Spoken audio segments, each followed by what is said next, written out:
et crucial de son histoire. Tout peut basculer comme tout peut rester dans le droit chemin. On sait où, quand et comment ça commence, mais on ne sait jamais où, quand et comment ça se termine. Si on va vers ce chemin-là, on va tous perdre. On va tous perdre énormément. Plusieurs vont mourir. Peut-être nous, peut-être moi, peut-être toi. Plusieurs vont mourir. Il y aura des blessures inguérissables qui vont s'ouvrir. Il y aura des plaies profondes qui vont s'ouvrir. Et le pays aura beaucoup de mal à se remettre de cela. C'est clair que ça ne va pas. Ça ne va pas, mais alors pas du tout. Pas du tout. Est-ce qu'il y a une autre solution? Peut-être.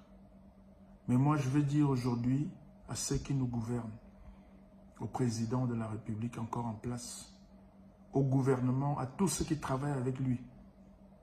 C'est de votre faute, les gars. C'est de votre faute. 43 ans, vous n'êtes pas fatigué, les gars. Vous n'êtes pas kef. Le repos vous a fait quoi? La retraite n'est pas une punition. Waouh, les gars. Ce dernier mandat que vous avez encore eu là, les derniers 7 ans-ci, on aurait même cru que vous alliez vous réveiller, que vous aurez fait quelque chose pour dire aux Camerounais, oui, on a compris. Parce que le mal-être des Camerounais est profond depuis longtemps. Depuis très longtemps. Et le problème, c'est l'arrogance et le mépris de ceux qui nous gouvernent. Aujourd'hui, je vois les ministres, les DG, les hauts commis de l'État qui partent dans les villages, les arrondissements pour dire aux gens, calmez-vous, calmez-vous. Ce n'est pas ça que les gens attendaient de vous. Les gens attendaient de vous que vous travailliez. Les gens attendaient de vous que vous donniez un avenir aux Camerounais. Les gens attendaient de vous que vous fassiez des routes, que vous fassiez des ponts, que vous construisiez des écoles, des hôpitaux fiables, des hôpitaux où vous-même, vous pouvez vous soigner. Que vous donniez de l'eau potable aux gens. Que les gens soient en sécurité. Que les gens se sentent heureux et fiers d'être Camerounais au Cameroun. C'est de votre faute tout ça. La responsabilité de ce qui arrive aujourd'hui, ce n'est pas l'opposition, ce n'est pas les opposants. C'est de la faute du gouvernement qui a passé le temps dans l'inertie et la gabegie totale avec l'arrogance et le mépris envers les Camerounais. Vous avez été élus et vous avez été nommés pour beaucoup. Pourquoi vous ne travaillez pas pour que le Cameroun soit meilleur? Vous aimez aller en Beng, vous aimez aller en Europe, vous aimez aller en Occident. Vous extasiez sur le pays, dire comment c'est développé, c'est beau, c'est civilisé, alors que vous avez la responsabilité depuis 4 décennies et plus de changer ce pays. Aujourd'hui, la rue gronde, le peuple boue. Ce n'est pas parce que les gens sont méchants. Ce n'est pas parce que les gens veulent détruire ce pays. Ce n'est pas parce que les gens veulent casser tout. Ce n'est pas parce que les gens veulent tuer. Ça s'appelle le ras-le-bol. Les gens sont fatigués. Les gens en ont marre. On en a marre. Je suis fatigué. C'est la merde. C'est le merdier total à tous les niveaux. Est-ce que vous ne comprenez pas ça depuis 40 ans? Et depuis 2018, même hier là, avec cette élection qui a été hautement contestée, hautement contestable. Vous avez eu le temps pendant ces 7 dernières années de changer la donne. Mais ce n'est pas ça votre souci. Ce n'est pas ça votre souci, les gars. Aujourd'hui, les gars sont en mode saté.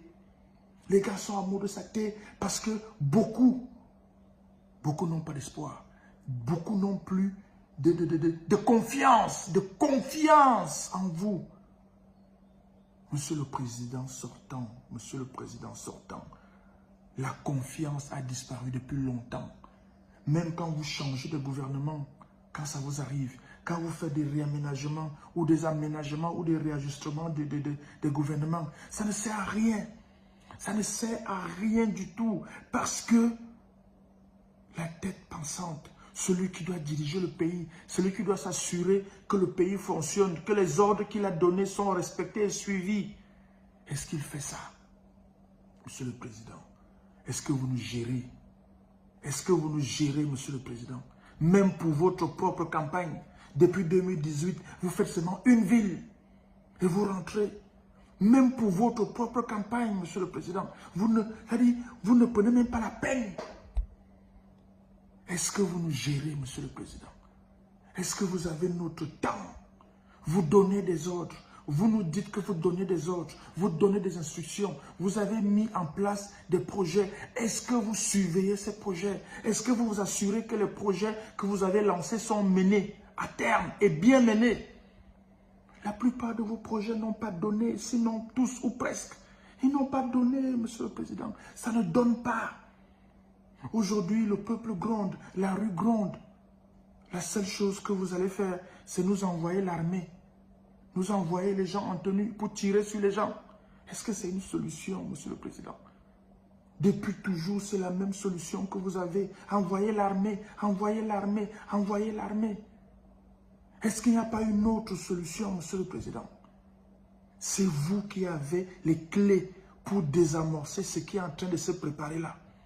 C'est vous qui avez le pouvoir pour désamorcer ce qui est en train de se préparer là, Monsieur le Président.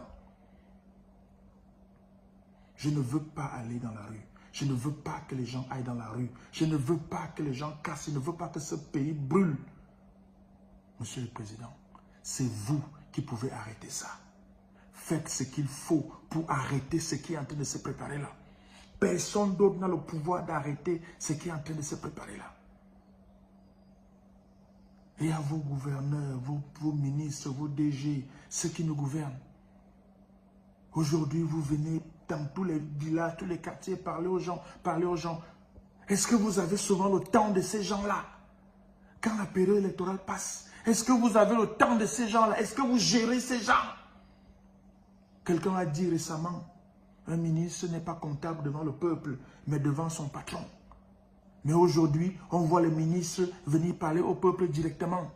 Vous venez nous parler maintenant pourquoi? Vous venez nous parler maintenant pourquoi? Alors que l'un de vos collègues a estimé et a dit que vous n'êtes pas comptable devant le peuple, mais devant votre patron. Messieurs les ministres, allez parler à votre patron. Allez dire à votre patron ce que les gens vous ont dit dans ces villages-là. Si vous les avez même écoutés, parce qu'on vous connaît et on se connaît. Est-ce que vous écoutez les gens? Vous venez dans ces réunions avec le sous-préfet, le préfet, parfois le gouverneur, pour intimider les gens. Vous croyez vraiment que l'heure est encore aux intimidations? Vous voyez, vous voyez la rage que les gars ont là dehors?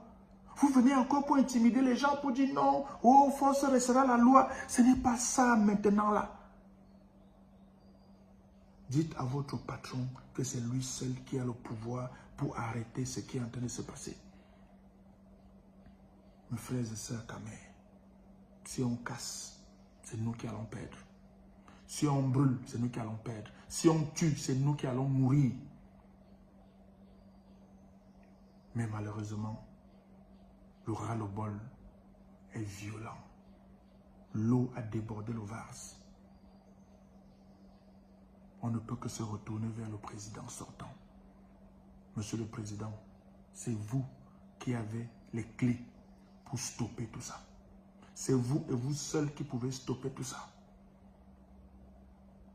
Que Dieu protège le Cameroun et les Camerounais. Et que Dieu nous bénisse. Et que la paix soit dans ce pays. C'est dur, c'est très dur. Mais préservons au moins le peu que nous avons encore. Le peu